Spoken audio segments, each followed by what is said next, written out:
বাংলাদেশের গণতন্ত্রের সহিত ভারতীয় আধিপত্যের বিরুদ্ধে যিনি চোখ রাঙিয়ে কথা বলেছিলেন, বাংলাদেশের মুসলমানেরা, বাংলাদেশি ভাইয়েরা, তোমরা দরকার হয় ঘাস খেয়ে হলেও সীমান্ত রক্ষার জন্য অস্ত্র বানাও।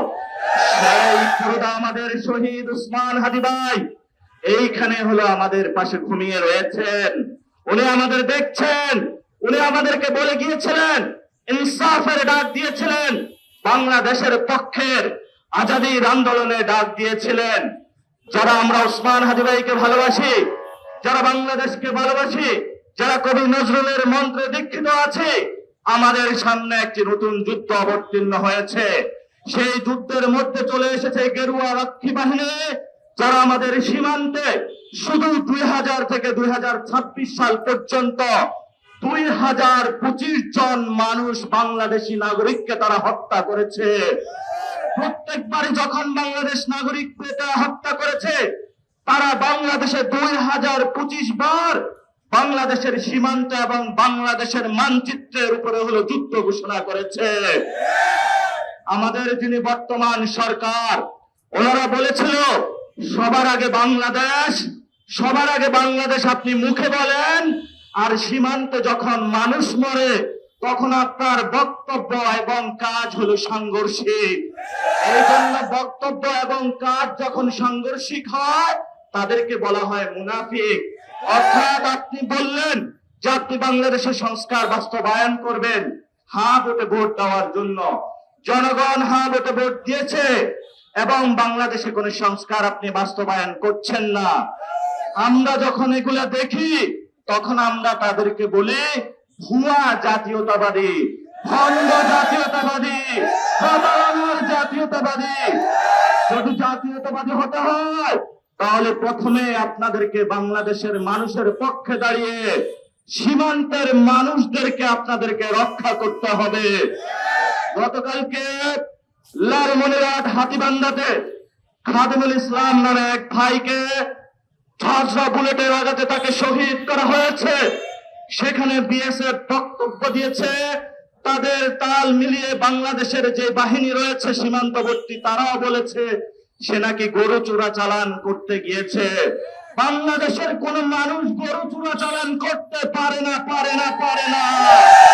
গরু চোরাচালান করে ইন্ডিয়ান বাহিনী, গরু চোরাচালান করে সেই গেরুয়া বাহিনী।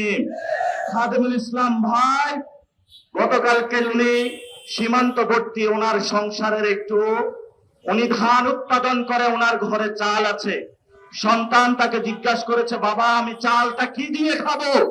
উনি একজন বাবা হয়ে পকেটে টাকা নাই, মাছ ধরার জন্য সীমান্তে গিয়েছিল, তাকে হলো বুলেটের আঘাতে হত্যা করা হয়েছে। অথচ বাংলাদেশ তাকে বয়ান উৎপাদন করছে যে তাকে নাকি গরু চোরাচালান করার জন্য হত্যা করা হয়েছে। 2 দিন আগে আমি কসবা সীমান্তে গিয়েছিলাম, সেখানে হলো স্কুল কলেজ পড়ুয়া একটা ছাত্র, এবং সে 5 ওয়াক্ত নামাজ পড়ত। তার সীমান্ত চোরাচালান এবং চোরা কারবারির সাথে ন্যূনতম কোনো সম্পর্ক ছিল না, তাকে হত্যা করা হয়েছে। এলাকাবাসীর কাছে প্রচার করা হয়েছে সে নাকি চোরা কারবারি। এভাবেই আমাদেরকে হত্যা করার, তারা চোরা কারবারি উপাধি দিয়ে একটি হত্যার বৈধতা তারা উৎপাদন করছে। আপনারা দেখেছেন আলেমদেরকে জঙ্গি তকমা দিয়ে গত 15 বছরে তারা বয়ান উৎপাদন করেছিল, মিডিয়া সন্ত্রাস চালিয়েছিল। আলেমদের একটাই দোষ, বাংলাদেশে আলেমরা হলো ইসলামকে ভালোবাসে, মসজিদে নামাজ পড়তে যায়, তারা ভারতের সাথে কখনো আপোষ করবে না, এটাই তাদের অপরাধ। এটাই যদি তাদের অপরাধ হয়ে থাকে, সার্বভৌমত্ব ইসলাম যদি তাদের অপরাধ হয়ে থাকে, এই অপরাধের কারণে আমরা ফাঁসিতে ঝুলতে প্রস্তুত আছি, কিন্তু আমরা এটার সাথে আপোষ করব না, করব না ইনশাআল্লাহ। আপনারা জানেন বর্তমান যে সরকারে রয়েছে, সীমান্তে যদি কেউ যায় সেখানে যেই বাহিনী হোক না কেন তাকে গ্রেফতার করতে পারবে যদি সে কোনো অপরাধী হয়ে থাকে, কিন্তু তাকে গুলি করতে পারবে না। এটা একটা আন্তর্জাতিক আইন।